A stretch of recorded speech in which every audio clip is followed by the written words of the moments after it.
The English language is a funny thing. If you've ever had to teach children how to speak it or write it or read it, you realise how bizarre and strange it is. And that's just on its own, even if you write it in a sensible fashion. But then if you add to that all manner of strange things and extra words or words that don't make sense in different phrases, it becomes even more of a problem. So you have things like this, like, what is deafening silence? What are the living dead? What is something if it's seriously funny? And what is an open secret? So these things we would call oxymorons because they just completely contradict each other. It's a bit like hot snow or a quiet trombone. The words themselves, they just don't belong. They just don't make any sense together whatsoever. And then you have other phrases that we use, and think of the poor children growing up trying to understand these things, where you have phrases like true friend, an actual fact, a free gift, and an end result. So you don't add anything by putting the word in front of the other word because they all mean exactly the same thing. So it's very similar to wet water or a beautiful wife.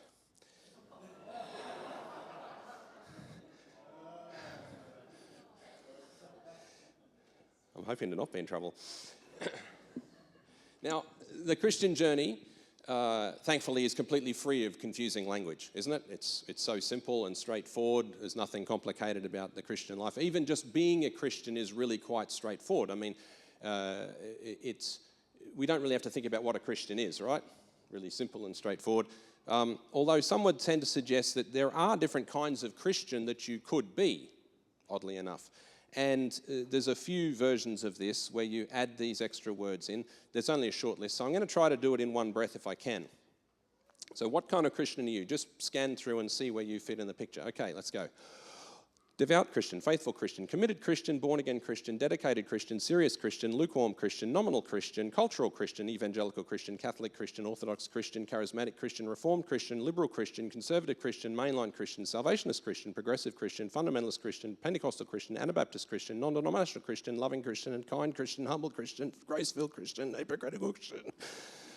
Undo it. Judgmental Christian, legalistic Christian, joyful Christian, generous Christian, prayerful Christian, forgiving Christian, witnessing Christian, soul-winning Christian, servant-hearted Christian, disciple-making Christian, modern Christian, postmodern Christian. Did you pick which one you are? The problem is I could have gone on, if we added denominations to that, and like Anglican Christian and whatever else, there would be probably approximately another 400 to 500 versions we could add to that. I say to someone, would you like to become a Christian? It's like, what a bewildering question. How would you possibly answer that with such a wild list? But the problem, the weird irony here is we add these words to these things, and then an adjective will qualify the noun. It will help you explain what the noun is meant to be or colour in something about it. But the really weird irony around this is that the name Christian was given to the Jesus followers, first of all, in Antioch. And it was actually given as a bit of a derogatory kind of mocking term. Oh, they're the little Christ people. And then eventually the Christians thought, oh, that's kind of cool, kind of like that. And so after a while, they started to wear it as a badge of honor, saying, yeah, we're Christians. And so the strange thing is that it was intended as a mocking term, but what we've now done over 2,000 years is added all kinds of adjectives that mock the term Christian. And that's deeply disturbing because we have all sorts of things here that either try to add something to it or try to describe it. Like, what's a nominal Christian? It doesn't make any sense whatsoever. What's a born-again Christian? It's a Christian who has to be born again. So it's a born-again Christian. It doesn't actually make any sense. So we add these things in there and we make it all very confusing. At the end of the day, a Christian is a disciple of Jesus. It's a label that doesn't need sprinkles and stars and things to add to it. It should just mean exactly what it is. Christian, little Christ, belonging to Christ, a student of Christ. And that's what a disciple is intended to be, a disciple of Jesus. I did some work with a group in Russia a couple of years ago. There's a team we work with there. And it's always a challenge because I have to speak through a translator and you have to really think carefully of what's coming and you don't know what question's coming and you're trying to process that through and try to be helpful in some way. And this particular day, they wanted to ask me the question about how should we encourage our Russian churches to be structured? Because again, these are people really struggling with what happens in their country and some of the things their country does, and they're saying, we want to transform the society and culture of our country. We want to change it from the inside out so that many of these things that are troubling about our country can be resolved, which is just very honourable. But they're saying, we want to know how to structure our churches. And that's a good question. Like, if you're going to build churches, we want to build them the right way so that they're effective and fruitful. But then in asking the question, I said, well, we need to go a step back, not just how you put the people together to lead the church. We need to take it a step back further and say, who are you putting in the structure? Who are the leaders you're putting in there? And so I put to them, okay, here's 3 questions that the kind of people that would be leading a church should be able to say yes to. And that's kind of a baseline thing. As long as you have people that can say yes to these 3 questions, then you can then start to think about how to put them together. So I went through the questions, quite simple questions. And at the end of it, my dear friend who leads the team, he said, but through the translator, but Adam, we would have almost no leadership teams in any church in the whole of Russia if we had to fulfill those criteria. And I'm like, okay, yes, that might be true. But sadly, I have to say that if I ask the same questions of most leadership teams in churches around the world, most of them would struggle to say yes to all of these questions. Now, here's the problem. The questions I posed weren't even questions about being a leader within a Christian church. These were just questions at like vanilla Christianity, baseline Christianity 101. These are questions that anyone with the label Christian should be able to say yes to.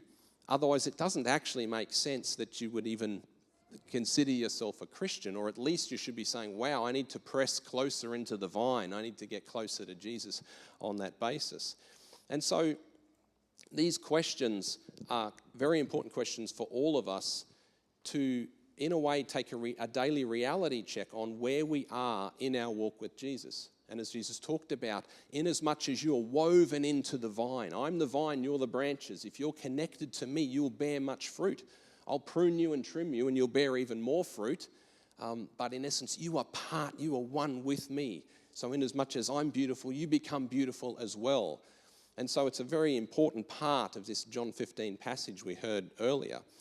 And so I'd like to just quickly go through these 3 questions. And as I go through them, I encourage you to reflect on, where am I at in this journey? Where do I need to press in more and ask Jesus to make that clearer for me so that I can have that assurance that I am close to him, and also that fruit of my life will be the kind of beautiful fruit that he would like to see. So the first of these questions insert a preposition. Do you know what Jesus delights in when he looks at you?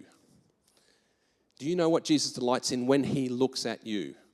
Jesus loves me, this I know, for the Bible tells me so. But does Jesus like you? Does he actually like you? Now, some parts of Christianity are schooled in theology that's kind of, you're effectively a pestilent worm, and of course Jesus loves you because Jesus is great, and only Jesus could love someone as appalling and abominable as you. It's very uplifting, isn't it?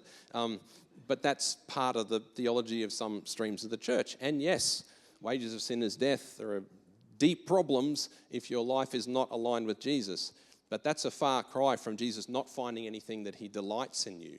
In Isaiah 43, we hear about the Lord saying that I have redeemed you. I've called you by name. You are mine. These beautiful, beautiful terms. And we see Jesus delighting in the faith of the Roman centurion when he said, look, you don't even need to come to my house. I know that the power that you have. I know the authority you have. You just say the word. And Jesus delights in the faith of this Roman officer at the time. And then this woman with questionable background comes in and pours beautiful perfume over the feet of Jesus, and he delights in her. So for you, do you have a sense that Jesus actually delights in you? Even if you're not doing something, he just says, I really like you.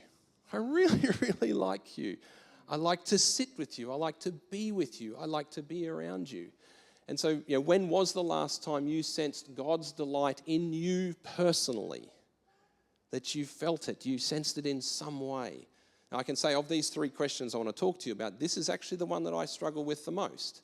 I have difficulty with this, and it's a journey I'm on and trying to come to terms with that. Because here's the thing is, if you can't say yes to this question, there's going to be behaviors that will come about in your life that start to send a real mixed message even to other people looking at your Christian life. Like if you don't have a sense that Jesus delights in you, you may be in danger of working a bit too hard. Officially, you might say, I'm not working for my salvation. I have salvation by grace. But in the back of your mind, it's like, no, I just need to do a bit more. I didn't quite get done enough today. I need to do more of this. I need to commit to that. I need to be very, very busy because I'm not really sensing the delight of God in my life. And also, there might be a strong sense of you seeing the worst parts of yourself much more often than seeing bits that Jesus says, actually, that bit's really good. I love the way you spoke to your mother just then. I love the fact that you made that phone call and cared about that person. I love the fact that you took time out just to sit and be with me.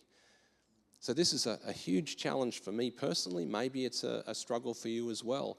But you think of what it looks like for anyone looking at the side saying, what does a Christian look like? If you don't walk in lightness and you don't know that you're delighted in, you're going to be heavy. You're going to walk in a heavy fashion. And then you're going to be broadcasting to the world. That's what it looks like to be a Christian. There's a heaviness about it. There's a difficulty. It's a constant struggle. And Jesus, he loves you, but really only because you're quite pathetic, but not actually because he truly delights in you. So that's a question. Please consider that, because this is one of the absolute baseline things of what it is to be a disciple. Because if you're listening to a voice as you walk the journey, and that voice is not ever delighting in you, then I've got to tell you that voice is not the voice of Jesus. Jesus will correct you. He will point out things that need to be addressed in your life. But if you're never hearing with some consistency delight, there's someone else or something else's voice that's talking to you. You're being discipled by someone other than Jesus if you're never hearing a sense of delight coming through in your daily life. Okay, go to the second question. Are you addressing what Jesus most wants to transform in your life? You're going to deal with the sin, you're going to deal with the bad stuff. But you've got to keep in mind, this is a delighting discipler. This is a delighting Jesus. So if he's wanting to address something in your life, he's not just jumping up and down telling you you're terrible. He's saying, I delight in you. Okay, well then why? What's the addressing part? Well, think of it a bit like this. When Jesus came and he looked over Jerusalem, not long before the crucifixion, he looked over Jerusalem and he said, Jerusalem, Jerusalem, you who slay the prophets and kill God's messengers, how I long to gather you under my wings as a hen gathers her chicks, but you wouldn't let me. And now your house will become desolate. And Jerusalem faced horrendous things by the year AD 70 and incredible destruction. He's saying, I want more for you. I don't want you to suffer that. And so then Jesus, as he walks with us, he says, I see what you struggle with within yourself. I see some shadows and dark parts of your life that may be destructive for other people, but you're the first person suffering from that every day of your life. I don't want that for you. I want you to have that changed. I want to transform that. Let's walk the road and start addressing that, because I came to give you life in all its fullness, so you would be surrounded absolutely beyond the boundaries of the horizon with life in that sort of way. And so that's what his desire is, for us to experience that. Now, in this question, are you addressing what Jesus most wants to transform in your life? So do you have specific disciplines in place each day to address the very thing Jesus most wants to transform within you? So first of all, you've got to have some idea. I think this bit here, there's a bit of darkness, there's a bit of a cloud, there's a bit of a hole here somewhere in my life. You've got to have some idea what that is. Now, for some people, they say, well, I do my spiritual disciplines. I read my Bible and pray. That's good. What are you praying about to do with your own life? What scriptures are you allowing to deeply challenge you? Who are you allowing to speak into you to say, wow, let's address that. You've carried that for so long. Let's start dealing with that aspect within your life because Jesus wants more for you. So are you aware of what that thing is? Because again, if you don't have unique personal disciplines that you're engaging in each day to see those things transformed, it's a little bit hard to be a disciple without disciplines. It's contained in the name. So you sort of have to have something that's there, and disciplines are not generic. You think of Peter, think of Jesus talking to like Peter and Thomas. Peter and Thomas are not going to get the same lesson from Jesus, right? They're very different people. One guy's kind of full bottle, just, fire, ready, aim, and the other guy will, more like me, will think about it for 10 years before taking action. And so they're going to get a very different set of disciplines for their growth on their journey. And that's the way Jesus comes to us. He looks into our eyes and he delights in us, but he also says, let's take a look at that. Let's start to deal with that unique thing that's holding your life back and is also having effects on other people around you. Let's address that thing. So are you aware of what that thing might be that should be part of some simple discipline in your life right now? Question number 3. Are you helping someone else to answer both questions? So this is basically being a disciple and then becoming a disciple maker. So it's quite simple because all you're going to do is walk with another person and address the same 2 questions that Jesus has been addressing with you. I've spoken before here about the idea of being yoked with Jesus and this beautiful posture where Jesus says, come share my yoke. He doesn't confront us head on. He says, come alongside. Come share my yoke. Let's walk together. And when the load's heavy, I'll carry a bit more. And when we're tired together, we're going to pause. When we're feeling good, we're going to go ahead a bit further. And we're going to navigate together and we're going to carry whatever load gets dropped in the back. And if you feel a heavy load and you turn to me and you say, oh, gee, what was that? Well, I say, well, of course, I know what it is. I felt it too. We're in the same yoke together. So that's the way Jesus wants to walk with us. And so question 3 then says, that's our posture to walk with somebody else. We come alongside. It's even the name of one of the names of the Holy Spirit, the Paraclete, the one who comes alongside. If you're a spiritual person, that's the posture of a spiritual person. Let's come alongside and arm around and let's walk forward. Now, as we answer this question, it requires us to be very attentive to the people around us because we have to pay attention to which of the first 2 questions most needs attention right now. The beauty of that is we can link that to the process of walking itself. So to walk, I need a fixed leg and I need a free leg. I need a fixed leg for stability and I need a free leg to go somewhere.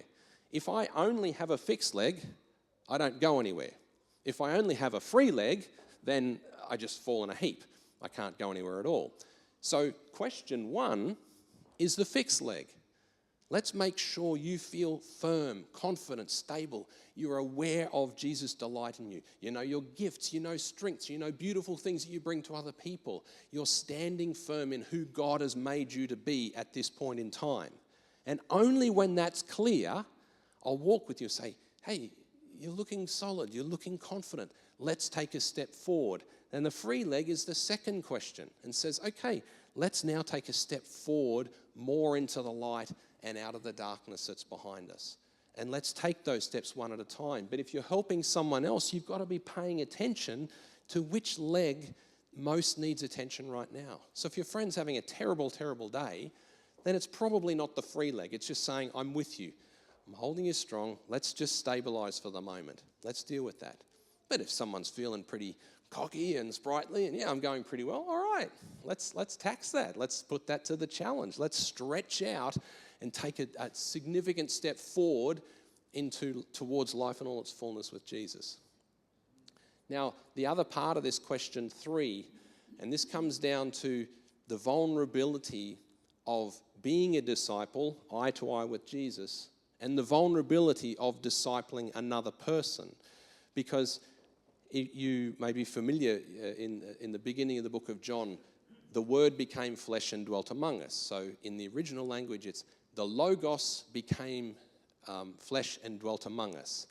And so the Logos is like the way of true life, the way that life truly is, became in human form in Jesus. So Jesus is the blueprint of how life works. Like, that's pretty amazing in and of itself. But here's the thing about the Logos. Logos is part of lots of words we use, and one of them is dialogue. So dialogue, conversation, talking with someone, is actually dialogos.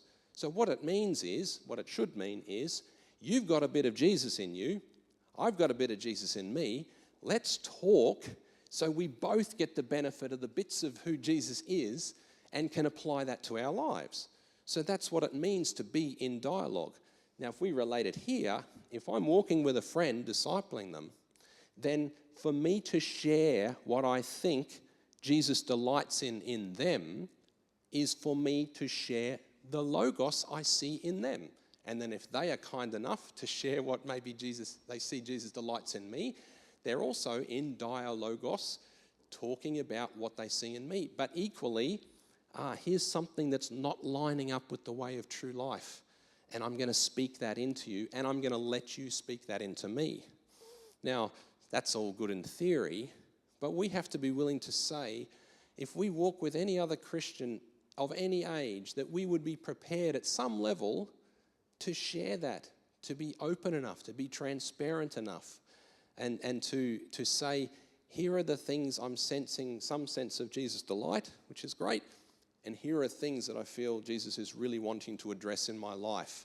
And I'll be open with you about that, because that's just being a disciple. And that the other person would do that as well. And as we strip off the kind of facades and things, we can have that rich dialogue, dialogos together, walking the road together, being transformed, helping transform each other along the way. And so, are you in a genuine discipleship dialogue with someone, with mutual sharing about Jesus' delight and discipline? Is that part of your everyday life? So as I say, these are the questions that I presented to our friends in Russia who were wanting to build something. They were wanting to rebuild the church in Russia on good footings and true, godly, Holy Spirit-filled footings to transform their whole nation. And these were leaders, and they were saying, oh, wow, we don't really know many leaders that could say yes to those things. But these questions are not for leaders. They are for anyone who says, I want to be a disciple of Jesus. Now, please note, if you feel a little bit burdened by that, please note, it's not that hard to get to the point where you can say yes to those three things. And again, this giant list of names of Christianity and what Christianity is supposedly about distracts from all of that. But if we actually look at these things and say, well, that's what a disciple is, just by simple definition, I'm going to focus on those things, then you can expect to see an incredible rate of progress and change in your own life, in your own family, and the people around you. So I finished by just asking, what are you trying to build in your own life? What are you trying to build in your family? What are we trying to build here in this place? What are we trying to build beyond here? We have this huge canvas of the surrounding regions here that we could speak into and have a gigantic influence. But what are we trying to build, and what are we trying to build on? Because if we're not building on the rock, then it's going to fall. It means we're building on sand or something else. It's going to come down, absolutely guaranteed. And there's this beautiful exchange. So Jesus took the disciples to Caesarea Philippi and deliberately took them to this place that was a hotbed of pagan worship and in essence, lots of stones and things that had been made into idols and objects of worship. And in that place, he started to ask them the question. He'd been with them a long time. So who do people say that I am? And then eventually, who do you say that I am? And this is when Peter gave this famous confession, you're the Christ, the Son of the living God. Now here's the cool part about what Jesus said in response. He said, Peter, this has been revealed to you by my Holy Spirit. And he's saying, Peter, I call you Peter, gave him a new name. Peter, Petros. Upon this, I call you Petros, and upon this rock, Petra, I will build my church. So Petra is rock, Petros is like pebble. So you could say, what Jesus was saying to Peter is, Peter, you're a chip off the old block, as we would say in our language. You're a chunk of stone that represents my kingdom and the truth that I am the Christ, the Son of the living God. You're a chip off the old block, and you are becoming the kind of hewn stone that I can build something on top of the foundation rock of of who I am. And so for each of us, are we walking with Jesus, being shaped to become the kind of rocks that things could be built on? Are we collectively becoming the kind of foundation stone that amazing things could be built on? If we are, the sky's the limit. It will be breathtaking to imagine what would happen in our own lives and our families, through this place, through the surrounding region, if we are building on that rock. But it starts with this. We have to be able to answer yes, at least most of the time, to these questions, and be prepared to help each other answer those questions at the same time. So I'm just going to invite Melinda to play for us a little bit now, and to perhaps reduce the white noise of our minds and our souls a little bit. And I just invite you to reflect on these questions.